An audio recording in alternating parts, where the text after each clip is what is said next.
Welcome back to the Sandwich Generation Pod, where we talk about raising little humans, caring for aging parents, and occasionally remembering to brush our teeth. We're your hosts. I'm Elisa. And I'm Robin. And today we're tackling a topic that can strike fear into the hearts of even the most organized families: moving our parents out of their lifelong homes, or even our lifelong homes. And by moving, we mean sorting through the 40 years of Tupperware lids that match nothing and trying not to start a fight with our siblings over Grandma's rocking chair. Thankfully, we're not doing this alone. Our guest today is Alli Rubin, a move manager who turns overwhelming transitions into surprisingly meaningful ones, with humor, heart, and maybe even a few garbage bags. Alli helps people move and downsize, turning what can feel overwhelming into something manageable and even meaningful. With compassion, humor, and a deep understanding of life's transitions, Alli brings heart and clarity to every step. She's a busy mom of two who loves spending time with her family and finds joy in helping others navigate the big changes with confidence. So let's do it.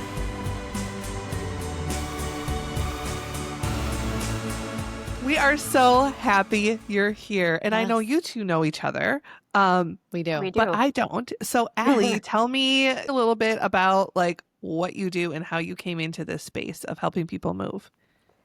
Well, I do primarily, it started out as working for a company that packs people to move and unpacks them and also does some organizing.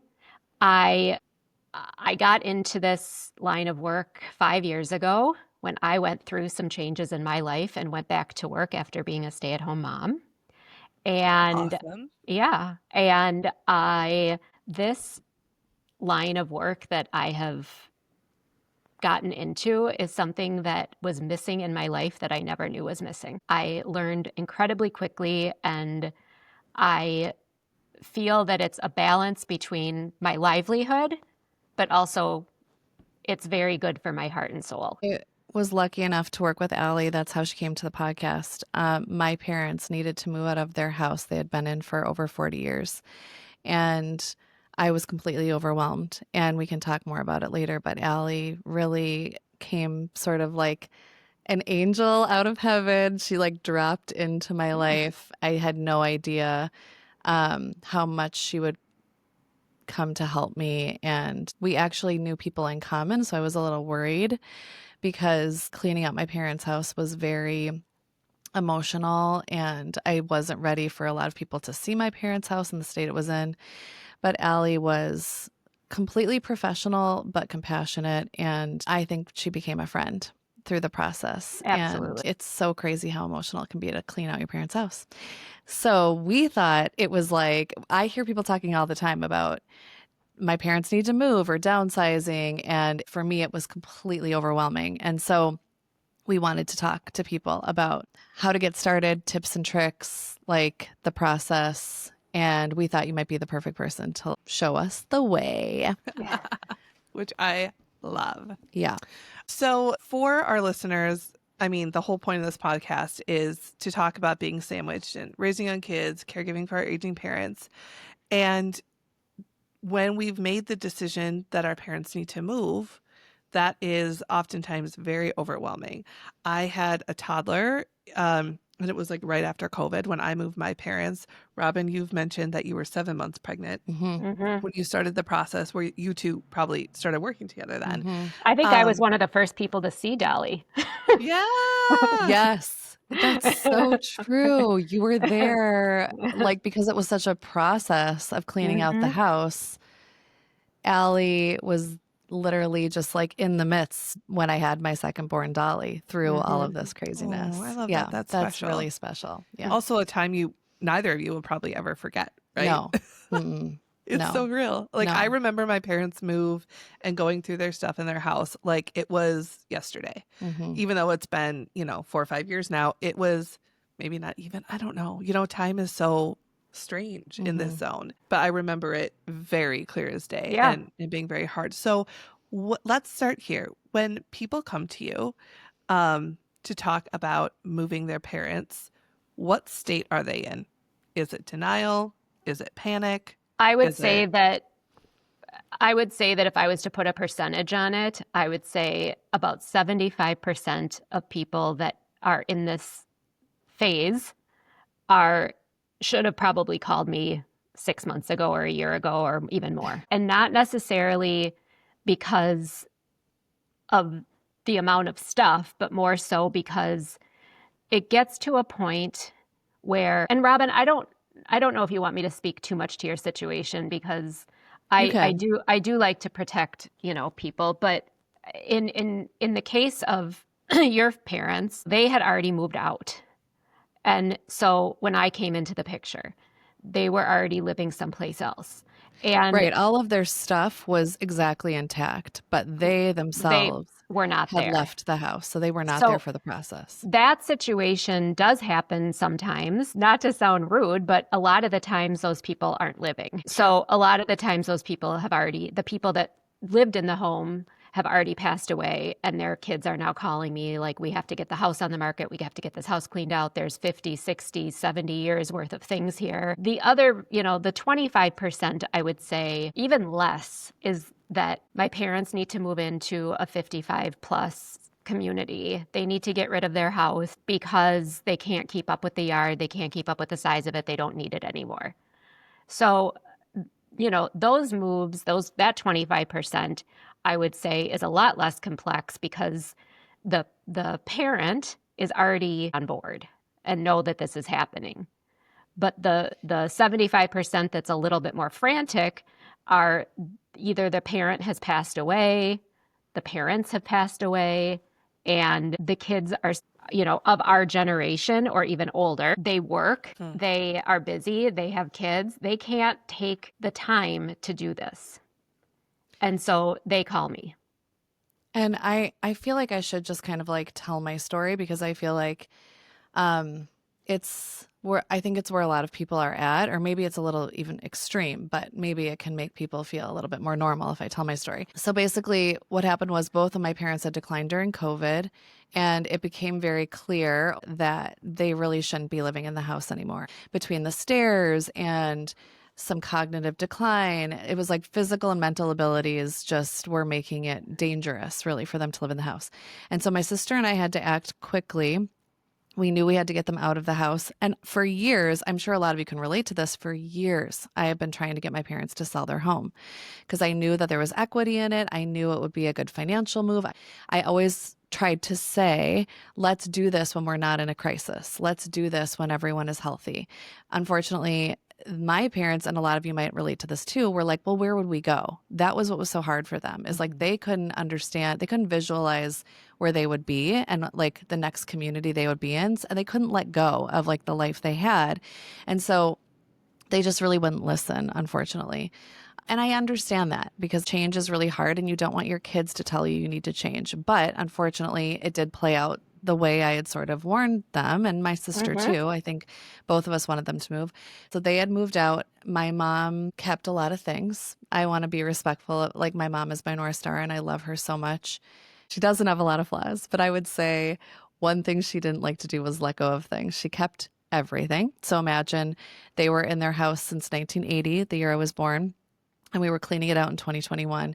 And so we were left with a mountain of things. And I was 7 months pregnant. My sister didn't live here. So here I was, we're trying to get my parents settled in their new place. We're trying to figure out how to get this on the market. They need the money. We need to, move things along, and I'm going to have a baby. So there was a lot of time pressures, and we didn't have a lot of funds to work with either. But that's when I realized I cannot do this alone. I had like a committee of people come over that were my friends and family that did help. But I Yep. also was very afraid to let people see the home because I wanted to protect my parents and their kind of like reputation. And so I just wanted to share all of that because I feel like there's a lot of pieces of that people can maybe relate to. And again, Alli was a godsend and really made it all possible. So walk us all through that. So you call Alli, and then what happens? You've got a lot of stuff to go through. There's a time crunch. How did you help? I met with Robin at her parents' house, and I actually had just lost my dad. Robin and I met, and I would say that, like you just said, there was a lot of sadness over getting rid of the house that you grew up in and getting everything out of it. but also the state of the home. And I will say that, and you are so special, so I'm not saying this to be mean, but that was not a special circumstance at all. This is exactly what a lot of people go through. And it's the generation of our parents and even our grandparents, but I would say it trickles down to our parents, that they don't want to get rid of things because everything holds meaning. And whether the house is in perfect condition or it's not in perfect condition, everything has a story. Every object in that house has a story. A lot of our parents and grandparents have lived in generations where they need excess because the next day something might be taken from you. So my grandfather, who's been gone for 25 years, he had light bulbs that could have supplied the entire city that he lived in. And it's like, what's with the light bulbs? I mean, it was like, but everybody, what I'm saying is everybody has something. Everybody has a shtick. Everybody has something that they have a lot of. And some people have a lot of things that they have a lot of. But it's incredibly common in that generation to just have a lot of stuff. And that's what I mean by your situation was not special. It was typical. One thing, if people haven't been through this or maybe they're going through it, it is very emotional because there is a story with every object. And, you know, my mom's clothes and my mom's kitchenware like defined her, like the way she would host. You know, there were certain objects I had friends from all different phases come in, but there were a couple of days where like my sandbox friends came in and we found pictures of all of our parents, like under the bed. We found pictures of everybody. We found like my mom's Reebok shoes and like, you know, my friends would be like, oh my God, I remember when Barb used to wear these. Oh my God, I remember your mom using these. Oh my God, I remember when we would come over and your mom would put these dishes out. Like, they all had stories. They were crying because, you know, I think we're a generation that's less tied to things. You know, technology came into our lives and we're like, let's take a picture and file it away. But we do still understand that tactile world of like objects still have stories and they do carry meaning. And you don't realize it until you have to part with it. Or once you see it again, and it's from 1985. I had like a jean jacket that there were so many things I was going to get rid of because I was like, I was pregnant. I was like, get rid of it all. Let's go. And Robin, you had a banging wardrobe in your closet. Let me tell you. Oh my God. Absolutely you did. Well, we had my grandma jeans clothes. I mean, the furs. I have so many furs that I kept. But like, yeah, my mom was known for her pantsuits. And, you know, my grandma was known for her pantsuits. We had, I mean, like, we found all of the wedding dresses. All the china. That's like, and believe it or not, I'm having this weird moment right now. So it's 2025. Somebody asked me if I had a set of china to use for something. I like got emotional because, you know, my mom is kind of slipping away and I was so ready to get rid of all of her stuff. And now I'm like, there's ghosts that are coming up where like someone asked me about the china. My mom had like 8 sets of china because she inherited them from her grandmother and my dad's grandmother. And, you know, she had it all, right? Everybody gave Barb all the things, which I wish they wouldn't have given her so much stuff because she kept it all. But I just got rid of it all. And I think now I'm starting to like relive that whole process of like, oh my God, I got rid of stuff I shouldn't have. And I know I need to let that shit go. But I just think coming back to the fact that you are so compassionate. And I think if people are looking for help to move out, like recognize how emotional it is and prepare yourself for that. And it's okay to be emotional about it. Have people around you that really care about you, maybe people that know your parents or maybe even people that don't. But and Alli I was lucky, was the professional and she has such a heart. I just want to quickly touch on feeling like your parents are hoarders.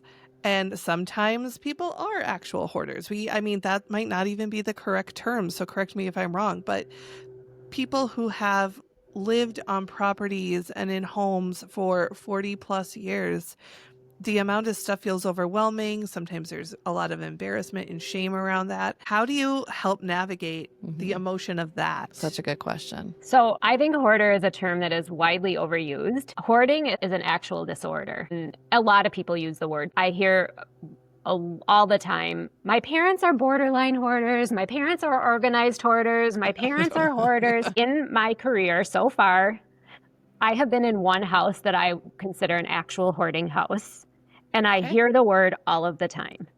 What's the proper term? What's a word that we should be using? I like a gentle word. They're savers.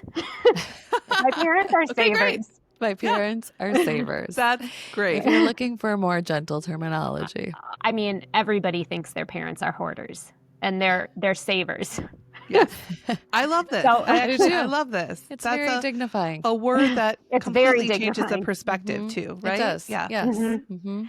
Are there any tips maybe for if you think that your parents are savers and it's overwhelming? I think that you start by talking about how the things that are in excess are gotten rid of. You start by picking something and sticking to that. Sometimes focusing on one room is okay. But, let's collect all of the family photos that we have from the entire house and let's put them on the dining room table. Let's just see how much we have. And getting a good visual, I think, is also a very good way to wrap your head around things, because especially if your parents are significantly downsizing, they're not going to have enough room for their checkbooks from 1973. They're just not. Yeah, totally. And nor do they need them. nor do they need them. Some of our parents think the government's coming for them also. I don't know if your parents do. They all do. You don't And need it's to tied save your to keeping tax their paperwork. documents They think they're past coming 7. for them, and they They think they're literally saving think them. I they're don't know. coming and they're showing up at the door, and I'm like, they Yeah. are too busy. And they're going to they're ask for they're your not coming. checkbook from 1973. Yes. So one thing in my parents' move that I thought was actually a light bulb moment for me in terms of the stuff is that my parents were the keepers of all of my grandparents' photographs, which those are the things that I kept. I mean, being a photographer, I could just sit and look through those old photos and I find them fascinating. Like those photos are the things that I am tied to. And I mean, I kind of feel bad for my daughters because actually I don't feel bad for them at all. But I am still to this day making like 4x6 prints and putting them in albums for them. And we have a ton of photo albums in our house. Like, I just love them. They are heavy. They will have to move them someday for us, I'm sure. I love having real photographs to hold. But when we were going through all the photos of my parents' house, remember when you got film developed and there you could get doubles or duplicates of everything? There were like triples of every picture, right? Oh, like yeah. half of that could go. And it's just things like that, that even if it is a memory that you want to keep, is there excess? Something that you can do is have your photos Digitized. There we go. Let's get these photos on a hard drive for you. And then you can send them, or your kids can have them and send them to whoever they want all the time. Or like VHS tapes, I'm sure. Oh, right? that Getting can be those transferred all- over. Absolutely. And I think that, again, there's a cost to all of this. And if money is an object, then again, work with me. And I'll say, well, then, let's say this is going to cost $1,000 to have these VHS tapes put on a hard drive. Let's pick 3. Sure. Yep. Let's figure out how to spend $300 instead of $1,000.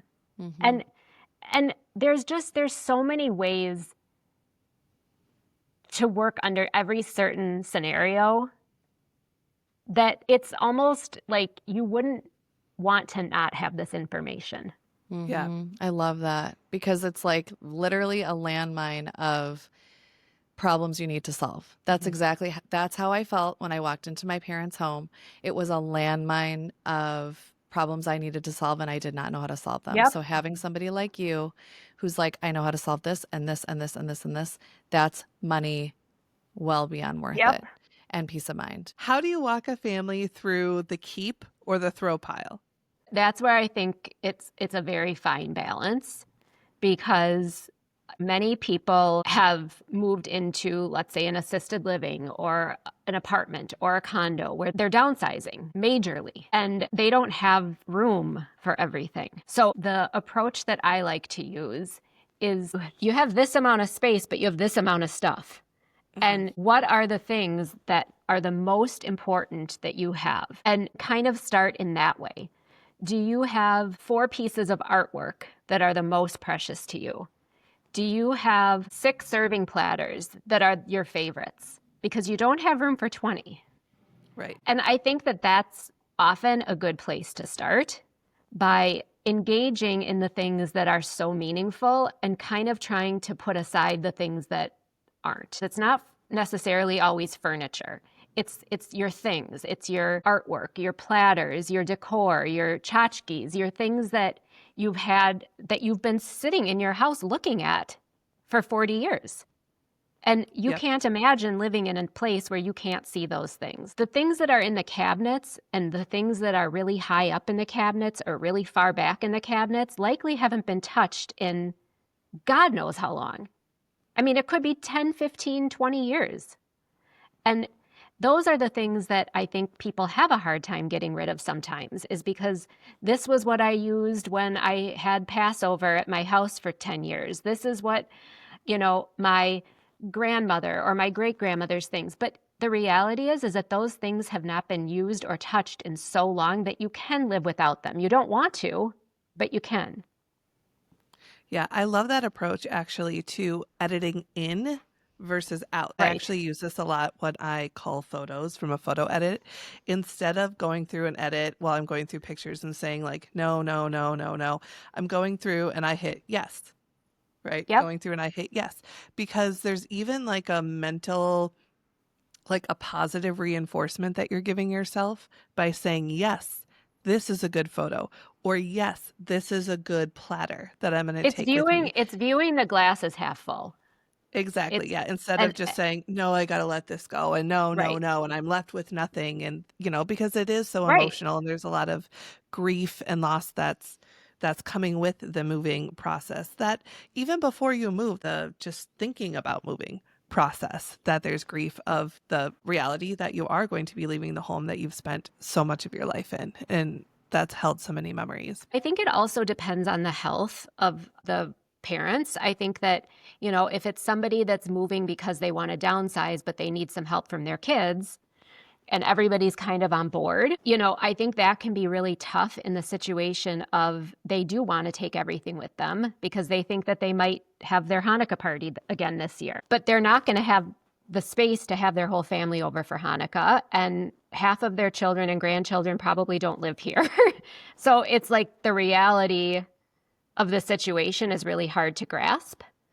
But when it's the people that call me that their parents' health is seriously declining, let's say they're moving into an assisted living or a nursing home, I think that in that scenario, there have been plenty of times where people have kind of tried to pull the wool over their parents' eyes and say, oh, I'm going to take it to my house. I'm going to take it, I'm going to keep it for when, so-and-so graduates from college and is going to get their first apartment. And they don't keep it. But it's the strategy that they use to make their parents feel better. And even though I don't love doing that, I fully understand, because I'm a human being and I have a heart, Yeah. why that would make a parent feel better. And Hmm. and I don't like pulling the wool over somebody's eyes. I don't like to say those things, but if my client feels that that's the best approach with their aging parent who is in poor health, then I will go with it. If they know their parent way better than I do. I would say that can be tough. So can keeping things just to keep them, such Yeah. as when you move into an assisted living or even a small apartment, there's storage lockers. So, oh, we're just going to box up all of your china and we're going to put it in the storage locker and we'll deal with it later. Sometimes that makes people feel better. In my parents' case, in their assisted living apartment, it's significantly smaller than their house, of course, but they had actually downsized once prior to their Yes. assisted living apartment. Yes. So they felt like they had already gone through a lot of stuff. But even then, when we moved them so I should back up. So growing up, my parents' house that I grew up in had a mother-in-law suite, and my grandma lived with us till she was in her 90s. And so my parents did live in the mother-in-law suite for a few years. In that move, like, they were still in their house though, right? It was just like this different section of the house that they Right. were living. But they had kind of already gone through and done some downsizing because the space that they were truly living in was very small. But even in that, there was so much to go through. There were so many little things that weren't going to fit into their current apartment. And as you talk about like the things that you look at all the time, the tchotchkes, the things like the fake ivy that is like above, the teapots that my mom has above her cupboards, all of those we packed and brought along with artwork and a couple, furniture pieces that were really important to them. And I think we did a really good job at doing our best to make their assisted living apartment feel like their home. It still doesn't hit the mark for my mom, right? She's still a few years in struggling with the fact of like, what could I do to make this feel more like my home? But part of that is just also that it's such a big adjustment, and there's been so much more of an adjustment than just their physical move to make an apartment like that feel like home. But those little things have really made a difference. Like once we got her teapots up and the fake Yep. ivy up, like Mhm. that Yes. made her feel a lot better. Um, and and that was just, I guess, really helpful, even like for their own mental health. But even, yeah, in downsizing once, it the actual moving and downsizing again was such a heavy lift. And there were a lot of things that I noticed my dad was really hoping he could kind of find a way to take with him. Yes. And some days Yes. we just have to be like, okay, we're going to deal with that another day, because he was holding his ground and he was stubborn that he was going to find a way. And, I'm proud of him for exploring all of those options. And at the end of the day, he couldn't bring his wooden lathe to Yes. assisted living. Right. And so, but that was his hobby. That was the thing that he did that he really, really loved. And he kind of found that hobby later on in life too, like in retirement. So he really wanted to bring that with him. But that was something that he kind of had to let go of. I really loved Allie's approach of like, look for the important things first. She was really good at asking the right questions. And my parents weren't there. But if your parents are there, like the amount of patience Allie must have to be like, yes, tell me what you think is important. I still think about that when I see my parents' current apartment. I think you did a really good job of asking those questions because it does feel like home. And I do feel like we took the really important things. And even as I go back and I'm ruminating a little and I'm taking inventory again of the things we lost, I still realize like you had told me, even if I didn't take a whole set of something, you told me to take a little bit of something. So like, even if I you're like giving that. away all the china, take a few pieces of the china. Yes. So like I did that. So my mom had like a huge cabinet of beautiful glassware Yes, and I she couldn't did. take it all, but I took a few of the pieces Yep. and I put them up on a shelf in my house. That And is a fabulous, fabulous way to keep something that is meaningful to you. I do it with a lot of things. can you give a couple examples of things you've seen like that where they take a piece? It's going to be books because a lot of people have a lot of books, and books are incredibly meaningful to people. I'm not just talking about novels. I'm talking about professional books. I've worked in homes of some of the top surgeons in our state, and they have hundreds and hundreds and hundreds of books Which that are also good. they're so heavy. I Yeah. mean, so heavy. They want to find somebody that wants those books. They want to find some student fresh out of medical school that is going to love these books the way they did. Well, sorry to say, books really aren't a thing. I mean, like, I love a book. Don't get me wrong. Like, I love a hardcover book that I hold in my hands, but that's not the reality of our world anymore. We're reading on our devices. We're getting the information in other ways. And People aren't seeking out big, huge, giant textbooks anymore. no, they're Shocker. not. And God, I a love a lot good, of people, sexy textbook right. that I can But hold in my hand, it's fall hard asleep because on. these books really hold a lot of meaning to a Yeah. lot of people, and especially the professional books. And I think that, again, to remind people that you really hold a lot of these memories in your heart. You have to remember that. You're holding them in your heart, not on an app and not in a physical object. There's so many ways to keep those things close to you without having the tangible object. And Like what? I like taking pictures for people. Mm-hmm. I do it sometimes as a surprise. I probably did it for you. I Mm-hmm. think I actually remember doing it for you, where Mm-hmm. I found cleaning out a closet, I found marks of the kids' heights. Being able to talk about your things is so healing, I think. It Mm-hmm. doesn't have to be the object. That's a way to move on or move forward, is to listen to your parents tell the stories about their textbooks. Listen to your parents tell the story about, when their grandmother gave them that china. And then say goodbye. For those that are lucky enough to have their parents present during this process, I love, when somebody wants to tell me about something. I think it's, again, maybe that's their way of talking about it and then being able to move on. And who am Mm-hmm. I to judge by that? I'm not. Well, I do feel like because we are a family that can get really tied to objects, and you don't Mhm. realize it again until you're going through something like this where you have to get rid of things. I thought you did such a good job because my mom had so many things and all of them had stories. You were like, okay, let's keep one thing that represents this whole collection. Which I loved. I thought that was such a good way to go about it. And I kept some of my mom's coats because she has beautiful Yes, you coats. did. And she has this beautiful red coat. And I took it to the tailor and I walked in because the lining had torn and I wanted to wear it. And I was there for 30 seconds and we were crying about our lives because I was Yeah. like, this is my mom's coat. And this just goes to prove the power of objects.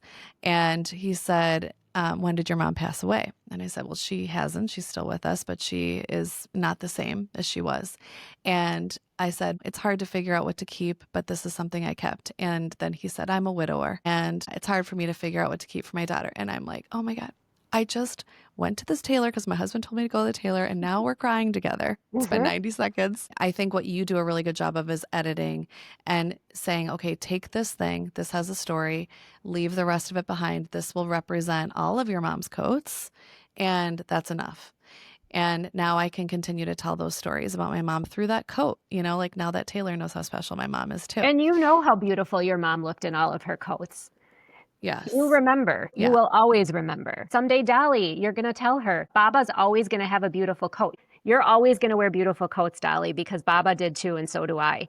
And it becomes the idea behind the object that is so much more important than the object itself. I also love the idea of recording your parents telling a story about an Oh, object I wish I because had that, I wish I had that. yeah. And I've Oh my tried God, do to I wish I record, had that. yeah. So if there's something that you guys know that your parents are tied to, I think that's a really good idea too. Just See, I'm like I learning love that. something. I'm telling a learning story. something from you now. Well, good. I'm glad. We're all Hmm. learning here. We We're Hmm. all are. are. I mean, the power of videos or voice memos these Hmm. days on our Mhm. phone are really impactful. I Mhm. haven't done it yet, but I mean, I record like little videos of my parents, like when they're with my kids and stuff like Yeah. that. And I have a little folder on my phone, but I haven't really leaned into the voice memos yet. But it's so simple to just put your voice memo on your phone while you're talking to your parents. That's a great idea. I My love that. dad, I still have a ton of my dad's voicemails that he left me. Yeah. Oh, Yeah. Hmm. I yeah. think a lot of people save, there's Hmm. Mhm. something about that that's very special. And talk about something that's easy to keep and Mhm. easy to revisit. I'm making all of these suggestions sound very easy. It's not easy.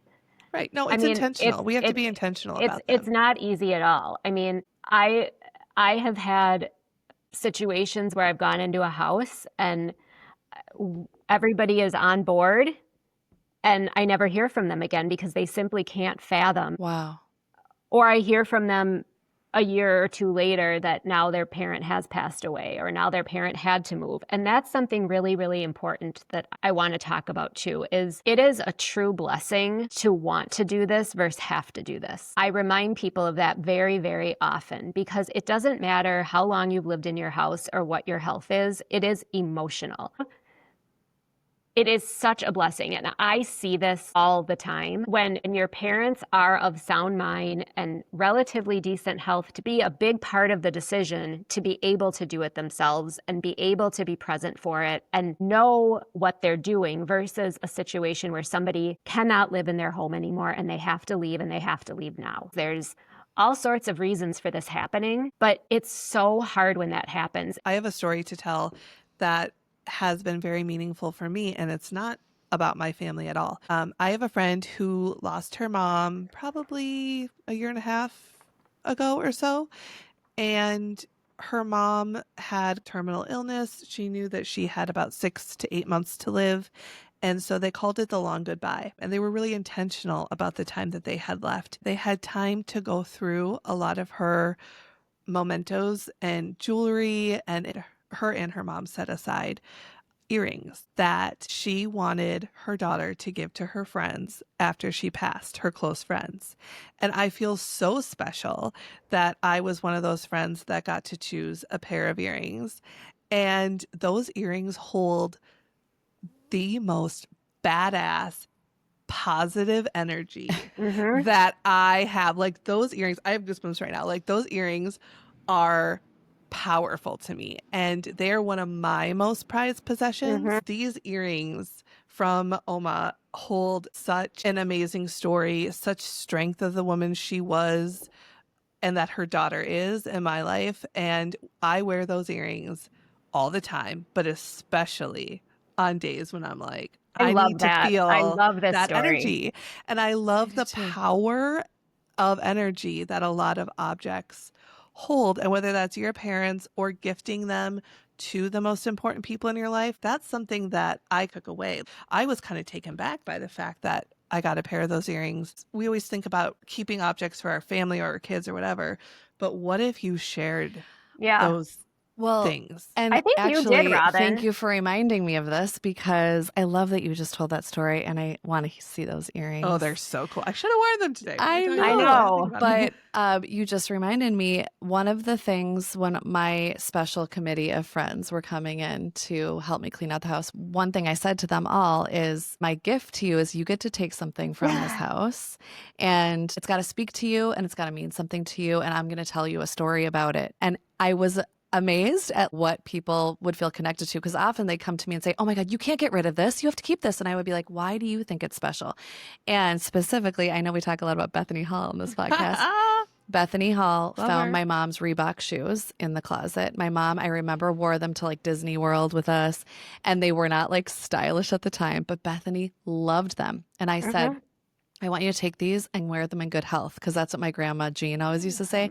Bethany got married recently. The Monday before her wedding, she sent me a picture of my mom's Reebok shoes and she said, Oh my God. I'm channeling Barb energy for my wedding. I love That is that. so know. beautiful. I'm going to cry. This is like a mutual friend that we have, and we're both at her wedding, and that is amazing. See, that's I know. exactly the same thing. Yeah. It's like passing on these objects Mhm. that to somebody might be an old pair of shoes, and to her Mhm. holds a very specific energy, and she is receiving that energy, right? Mhm. Of your mom's too. I love that. I'm a little bit witchy when it comes to some of these things, Yeah. Well, including and energy, but it's what a beautiful tribute to the two of you to have friends that are so wonderful that remember your things and can honor your parents' things and keep and help you keep these memories alive. I mean, I think that that's a tribute to both of you too. Honestly, I do. we do have really great friends. We do. We're very lucky. There's something in community that can happen when you're cleaning out And a I home. think that it's something that is incredibly important to know is that when you're going through this, it's important that you have a support system too. And I think that many people are afraid they don't want to burden their friends. They want to do it themselves. That's our generation, that we're not going to accept help. And there is nothing wrong with accepting help. You can't put a price on your mental health. You can't put a price on most of the objects in your home. How do you accomplish this by yourself? In situations where people have lived in their homes for so long, it's virtually impossible to do this by yourself. And you wouldn't even know where to start, quite frankly. Our generation is one that was like, I'm going to move apartments. I'm going to buy you a pack of beer and a pizza and Yep. like everyone come over. And Yep. we've all done that a million times for our friends, 100%. right? And I don't know what it is about our generation, but I've overextended the asks of my friends Totally. in moving at I'm this tapped point, out. right? Like Yeah. I can't ask them again. But the first time I hired a moving company to move like the big stuff, I was like, someone just took that. I didn't have to arrange Yeah. the truck or ask a Yep. buddy or, like I was like, that is magic. And it wasn't quite as expensive as I thought it would be. So when it comes to your business and moving, like how much does it cost? So moving is a lot more expensive when you're talking to somebody that hasn't done it in 40 years. Yeah. And so, I think that that's probably the biggest barrier, whether somebody can afford it or not. When they moved 40 years ago, it cost them $200. And Yep. and so the fact that it's costing thousands is completely unfathomable. Something that I very gently remind people of is that we used to pay 5 cents for a carton of milk, but now we pay $6. Right. And this is what it costs. I am a far more tailored experience. I enjoy what I do. Yes, I do make money, but like I said before, it's equally as fulfilling to me. Mm-hmm. And you can call a junk removal service 100%. And they come into your home and they are not honoring your things. They're going to come in and remove your junk. It still costs a lot of money, but it's going to cost less money than me. Where I exceed in this is that I'm not only getting rid of your junk, I'm finding lots of things that you didn't know were there. I'm finding money. I'm finding jewelry. I'm finding a passport. I'm finding things that you don't want thrown away. Everybody has to do what feels right to them. But I feel that if you think that your parents have things hidden, which many of them do, Everyone does. I'm your girl, because I'm going to be looking in the pockets and finding change, and I'm going to be looking in the pockets and finding, a key. And so I think that that's kind of where the difference is. Who do you want handling your things? I wanted to talk a little bit to this because I was in a situation, it's all relative, but we weren't working with a lot of funds. And so my sister and I had to sort of talk through this about like what's worth spending the money on. So we did some interesting things. I was like, let's get some junk removal. My dad loved it. He was like, yes, when is the dumpster coming again? Yep. Because my mom would keep everything. And my dad was like, let's do it when she's not home, But, and my mom, when she did know about it, would cancel it like every time. So anyways, my sometimes gosh, we that's did do some things incredible. kind of behind her back, but my dad loved it. Then the other thing, when I was talking with Alli did actually have suggestions for me. She said, let's do it in phases. She was like, why don't you call me in when you're ready for the big stuff? So like, why don't you do the first phases? Why don't you do what you can? I remember you saying, if there's anything that looks like trash, put it in a trash bag. Like you do some of the work I wouldn't yourself. have told you that. I would want to put it in the trash bag myself, Robin. You did say that to me though, because you were trying to help me save money. Okay. And then it was like, whatever was a dilemma or whatever I didn't know what to do with, then you were like, I'll come in for that. So I feel like there are ways to mitigate the cost. If there's stuff that you or your siblings can do before you bring in the big guns, or the bougie people, they're like layers that you can do. So you can call junk removal. That's good advice. Yeah, I like that. That wasn't super typical that I told you to throw things away. But again, if I was trying to help you stay within a certain budget, I'm very willing to help people stay within a price range that's comfortable for them always. And I will give people advice, suggestions. I love giving out my resources. I have a woman that I've been partnering with since I started doing this that does estate sales. And she is absolutely amazing. She is honest, she's straightforward, and it's a way to offset costs. It's doing an estate sale. Is that what you mean? Like having an a sale, estate sales, selling yeah. things? And estate sales are not really what they used to be. When we picture estate sales, we picture like somebody coming into your house, putting a number on something, and people coming in with a pencil and writing how much they want to buy it for. Many of the estate sales that my partner does are virtual. So nobody's coming into your house. There's not a nosy neighbor. It's photographed in your home usually, and then it is put on an auction site where people bid on it. And so the only people that are coming into your home are the people that purchased it. Yeah, that's awesome. We did have some resellers come through. They were like people that I knew. And that was like really interesting. And that did help offset the cost. Like my friend knew someone who was a reseller. And obviously you have to be careful because in that area, like Alli is saying, it's really good to take a reference from somebody you trust, because there are some people that are not trustworthy that will maybe take advantage of your Yeah. situation. But I had 3 different resellers come through. So like I had a clothing reseller come through. She and I worked out a deal. Like I had a bunch of beautiful like shoes and dresses from my grandmother's. And again, yeah, it did offset the cost. My sister and I would talk about like, is this okay to sell? Because it's going to eventually help mom and dad financially. What were the 3 type of resellers that you had come in? You said clothing? We had a clothing reseller, and then the other 2 were just general. But one of the guys was asking about like silver in the house. He was asking if we had sterling. That was a big conversation. Furniture? Did they sell furniture? One of them resold furniture. And one of them resold the china. So the clothing one was like specific, but then the other ones, they had like their own sites. Sure. And another thing I wanted to do if I would have had more time is like hired someone to post things on eBay. Like if you, I know it's a dream. It's a dream. I don't even see, know. and I don't go down that road. At the end of the day, I'm in the business to simplify things for you, not make things more difficult.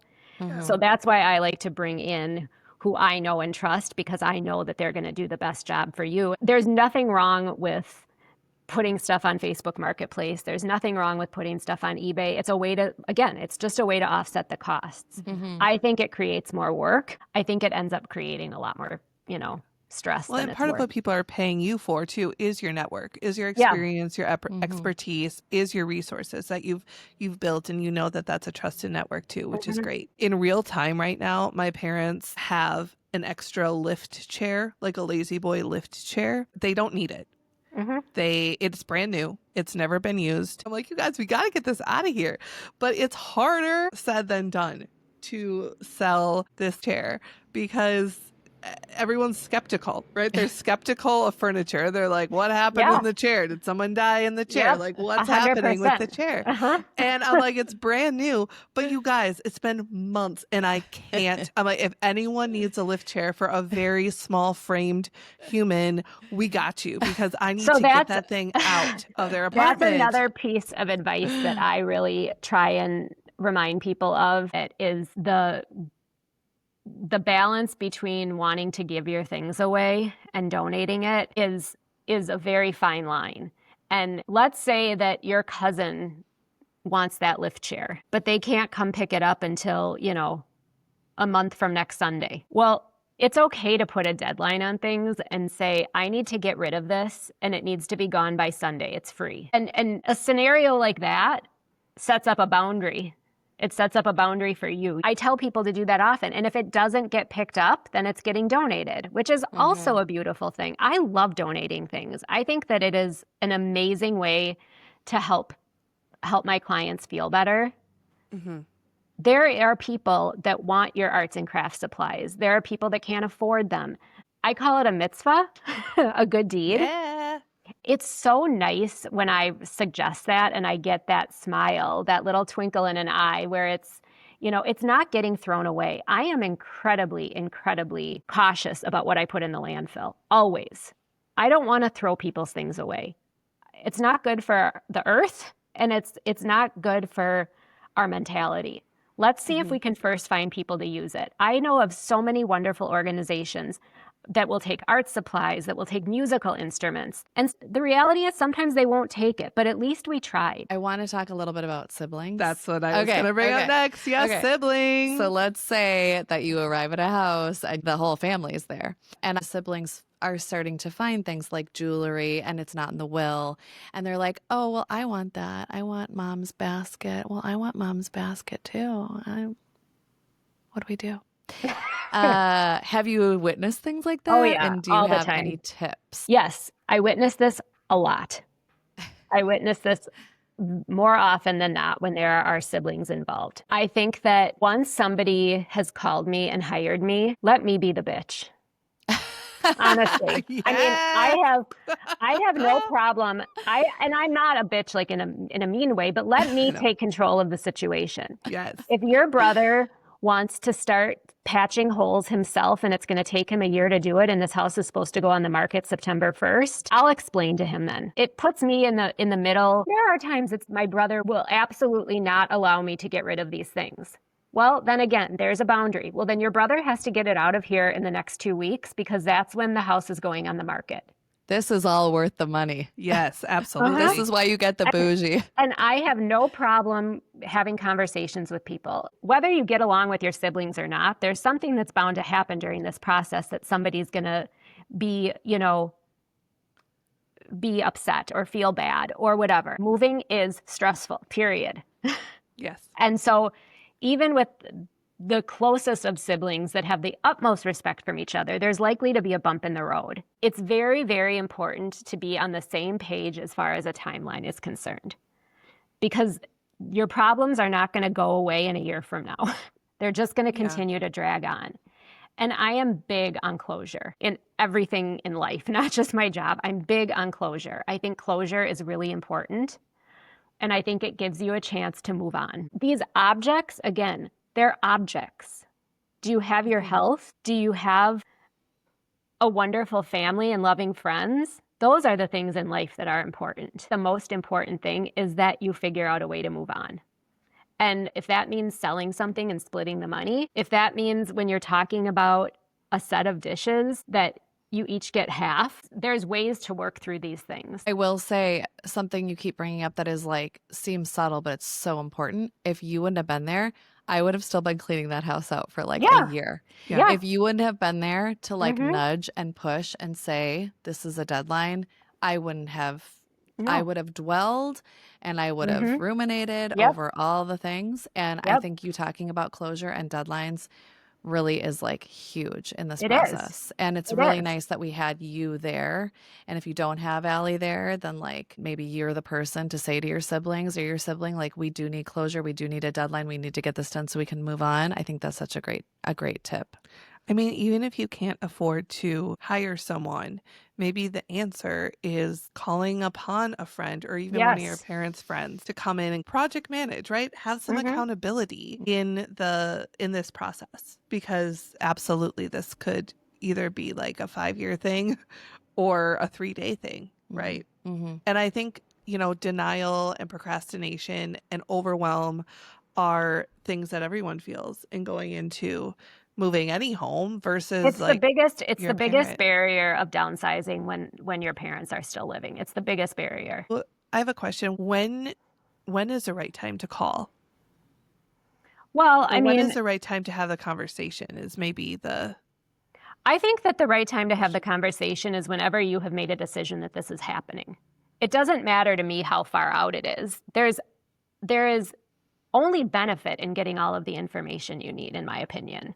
So you call me, I come out, I tell you exactly what it is that I do. I explain to you how I work. I explain to you about bringing in amazing women to help me and how this is going to work and the timeline that I think works best for people. There's no reason to not have the information, in my opinion. Well, information is power. We know that. And if you don't ask the question, if you don't give that call, if you don't have the consultation, whether it's legal or financial or someone like yourself who's a very kind of niche expert in a part of this whole storyline of aging parents, I wish I had known you or someone like you when my parents moved. Again, I want to take the stress off of your plate. I really take a lot of pride in that. So you are the easy button. Like when people are like, oh, easy button for moving, you're it. I hope so. Call you. I just feel like that this is all a reminder that our parents' homes and our childhood homes are full of stories. You can hone in on the powerful stories and hear the stories, let go of the things that don't mean much and hold on to the stories. I feel like that's really what you've taught us and all the different ways we can do that. And I love that. And that the pieces that matter, those special things that you're finding along the way. My takeaway is if you have the luxury to go through things little by little to notice, does this object hold the magic? Does it have the energy? My friend told me that her grandfather hid money in all bricks of the houses. They were Depression people and they like thousands when they were cleaning out the house and then continued to find. I was secretly looking for a secret money stash. As I say to people, you'll be surprised with all the change that we find, how it adds up. Totally. And they say, oh, I wish the money was hidden. I wish that there was hidden money in my house. There's not, I can guarantee you. And then we end up finding, they take it to the change machine and they will call me and say, you won't believe it was $300. Yes, we Yeah. took ours. It was $500. The Yeah, change, see? So everyone $500. should It have a adds up. change jar. And they put that in my parents' account. It adds So- up. You should hear us when we find money. We scream, I found money. And it might be like, a nickel. Something to celebrate, though, Ding, because ding, that ding. nickel turns into the hundreds of dollars. Absolutely. So It everyone does. needs. I set it all up. I have a central location. If I'm working in the home myself, that whether it's a bowl or a baggie, and I put things in it. I have one set for keys. I have one set for change. I have one set for credit cards. And that way, everything is in one spot. It's very organized. Really and smart. Those are Yeah. really good tips for people if they're doing this on their own to get organized. Well, it's all those little things too. Oh, that yeah, for you sure. find in little places, and like maybe you need that key Buttons. to lock the garage or something, right? Yeah. I'm sure like jewelry probably can Garage be door found, like- openers. Yeah. Yeah. I mean, there's all Yeah. sorts of things. yeah. I would like to note the things I found that were important: Cabbage Patch dolls, trolls, and Barbie dolls. Yeah. Okay. Fun. We found an overwhelming amount of precious moments stuff. Is that anyone? Precious moments figurines? Yeah, no, those were straight out the door. Yeah. Goodbye. Thank you so much, Alli. Thank you both. You It was- have, this has just been such a heartfelt conversation about Thank stuff. you. I'm honored. I'm really, really honored that you called me. Yeah. You're Really. the best. Thank You're you the for being best. here. I hope Okay. so. Bye. All right. Bye, you guys. Bye. We hope you enjoyed today's episode, and hopefully you can take away some helpful info and tips. All links and resources can be found in our show notes. Please share this episode with anyone you think this might help. And if you have a topic that you'd like to talk more with us about in the sandwich generation world, please slide into our DMs on Instagram. Our handle is @thesandwichgenerationpod. We hope you'll be back for more combos with us soon. And remember, no matter whose diaper you're changing, you're never alone. That was great. That was really good. All right.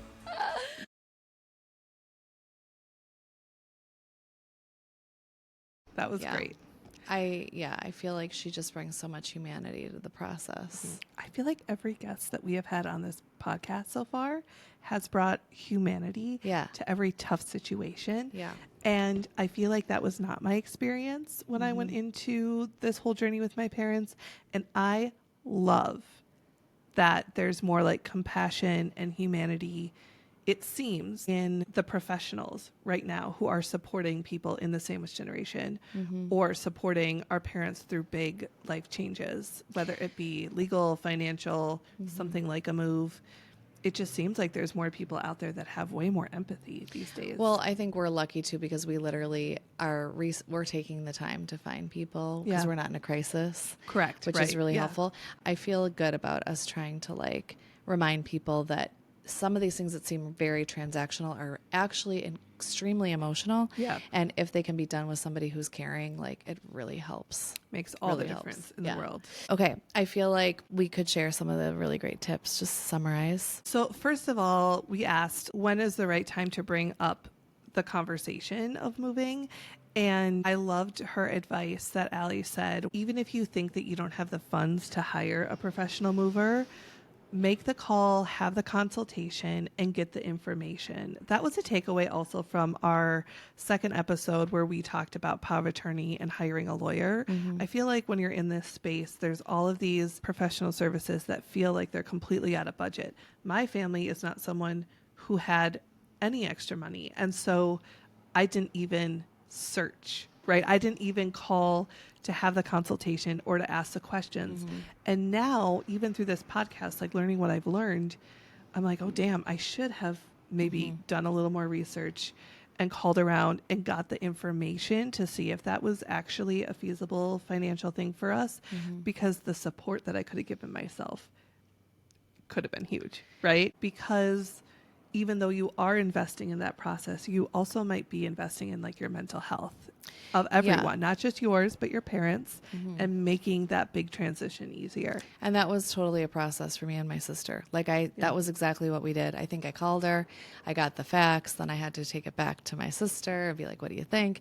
So it took a while. It took a couple of months. These things don't happen overnight. No. And she was also right that if you have time on your side, if this isn't a crisis situation, that is amazing. Even though it's a hard conversation, to actually have the time to go through a process with your parents, that is a blessing. I feel like I did have that in a certain regard. I think we moved my parents at just the right time before their health crisis really happened. But there was time for us to process along the way. My mom really wanted to move. My dad was hesitant. So that conversation did take a long time. And I'm glad that we started that conversation early, because we thought that we were moving them for my mom's health. And it really ended up being for both of their health. Well, that's funny because we had to convince each of my parents that they were actually going because of the other parent. Sure. Yeah. Yeah. That's totally. like how we got my parents to move. Most people don't want to live elsewhere from their loved one if they're still together. And that is a hard conversation when you're at different places in your health, you know? So like it feels like a loss of independence a lot of times for people to be downsizing. And it is. I mean, those were some little white lies that we told. That's okay. But it helped us. It That's was good. fun. Yeah. That's good. Some other tips are to work in phases. Take it one drawer at a time, one room at a time, little by little, because it's really intense when it all has to happen at once. I liked how she talked about the saver versus the hoarders. Yes, that was amazing. That language is very helpful. Yes, because like everyone I talked to was like, oh yeah, like one of their parents is a saver. They usually say hoarder. And also, I would just like to say now that I'm a full adult person, I find it's really hard to get rid of stuff too. Like I realize why my mom had a hard time getting rid of things, because it's hard. I mean, I'm a person who loves to get rid of things. I love it. Just get it out of my house. And I still feel like we have too much stuff. You know what I mean? It's like actually just hard to get rid of stuff. So I can't imagine 50 years from now, all the stuff that I'll have, you know? Yeah. I mean, honestly, my parents did save some things from my childhood that my kids are using now. And I love it. Cute. Like it's what? a lot of books, some toys, some like dolls, like Cabbage Patch dolls and stuff like that. A few pieces of clothes, way too many blankets or quilts. My parents weren't as involved, but there are things that you're like, I don't know, this feels really wrong to get rid of. That's why Alli was also really helpful. Like my parents have a lot of Judaica because, you know, we're Jewish, and like they had all this kind of like religious memento type of stuff. And I'd be like, oh, I'm going to be struck down if I get rid of this, you know, like, Totally. But it's really good to have a voice of reason that's like, you're not going to be struck down if you get rid of the prayer books. Yes. You know, there's a place that we can donate these. I love the idea of recording your parents telling a story about an object that they feel really connected to, not only to just preserve their voice and that memory, but also to kind of honor the object that they have. I know it's making me think about, like, in my family, my parents were very connected to some furniture that grandparents on both sides had, and I'm not connected to it at all. Yeah. Like, I don't really want it, but they do, and that's very important. It's very sentimental for them. So even like a takeaway I have right now is to, like, next time I see them, sit down and be like, hey, tell me about that, right? Because I don't know that I will keep it, but I would like to know why that mattered to them, you know, and maybe it'll help me find a home for it or something, you know? Yeah. I'm just thinking, my parents had my grandmother's white baby grand piano. That's amazing. Pianos are really hard to get rid of, by the way. Nobody wants pianos, which is so sad because the craftsmanship that goes into a piano. Beautiful. So we ended up, I couldn't believe we did this, but my sister finally was like, I will take the piano, because nobody wanted it. So we shipped that piano to Indiana, and now it is in my sister's house. But you know what? Now my niece, Maddie, knows who my grandma Ethel is because it was her piano. And now Maddie carries the story of my grandma Ethel. This was her piano, and she can visualize her. And it's just like, I don't know, that felt impossible, but it worked. Awesome. It works. You found the way. Yeah. I love the advice of editing in, and just how that changes our mental perspective on going through all this stuff too. So instead of going through the rooms and saying, no, no, no. Begin the process by going into a room and saying, like, this is an object that is meaningful. That is absolutely, that is a hell yes, right? Like That's that. a hell We are yes. taking that item Yeah. with us. Editing in instead of editing out. If there's a collection of something that is super special, like a baseball card collection, you could take 10 cards and you could frame them and give away the rest. Yep. And I feel like Alli really helped with that. And that's just like a good way to memorialize things. I liked your story of your mom's coat too. Yeah. That you took a coat, took it to the tailor and had it made for you. Like, that's cool. That's Crying. awesome. Yeah. Love Crying that. at the tailors. Crying. You know? Anyone else? Crying at crying to random strangers? Anyone else? You can Describe my digitize life. things now. I am very pro, like, the tactile physical thing, but it is burdensome. I mean, Yeah. a lot of our storage is taken up by my family photos. I mean, they're heavy. They're big. They're big bins. There's a lot of them. They're heavy to move. They take up a lot of space. And we are in an age where you can choose to digitize a lot of that. VHS tapes, all those things. For my parents, they had a big wedding anniversary a few years ago, and I did find their wedding VHS tape, Yeah. and I got it digitized, and I took the video and I added in some Damn, you're scanned like photos, and we had a party for them, and it was really, really great. But like they were really surprised That's to see amazing. their wedding video again. And one of the things I thought was That is really so funny, talk about your budget. Like talk Yeah. about the real budget and real funds and money that you have to work with while moving. Because, you know, time is money, money is time, mental health, all the emotions, this all plays in and takes a toll. And sometimes it is worth finding the money or finding the budget to work with. If you're overwhelmed with what to do with things besides donating, I had talked about giving, you know, having people come in that are important to you or significant to you, and everyone taking something that means something to them. And so that story and those objects live on in the world. Yeah. There's also the option of estate sales or resellers too that can sometimes Yeah. help balance that financial burden in order to pay for the moving company or the mover to help. Yeah. And then I think the last tip is giving yourself and your family timeline and boundaries around the moving process, because this is something that can be like really drawn out, take a long time. But if you're like, we're going to take it little by little, again, if you have that luxury of time, going kind of week by week, or if there's something you need to sell, putting a boundary around the time frame that you're going to sell that, or it gets donated. Those are all really good tips. And also just recognizing that it's probably going to be a shit show. Yeah, totally. It's absolutely a Like shit show. we are like, yes, these are all the things you should do. And then you're probably like, fuck you. I had 2 weeks to fucking do this and I did my best. And you know what? That's okay too. That's enough. Because That is absolutely we've enough. been there too. And just be kind to yourself, because moving is So much work. ridiculous. Yeah, It is so fucking hard. it is. Well, and hopefully this episode today makes you Yeah. feel a little less alone in this Yeah. process of moving Yeah. your parents or moving yourselves. I Yeah. mean, I don't know the next time that we're going to move. Never gonna do- I'm never doing it keeping again. some of these tips in the back of my head. It's never gonna Okay, thanks you. for tuning Bye. in.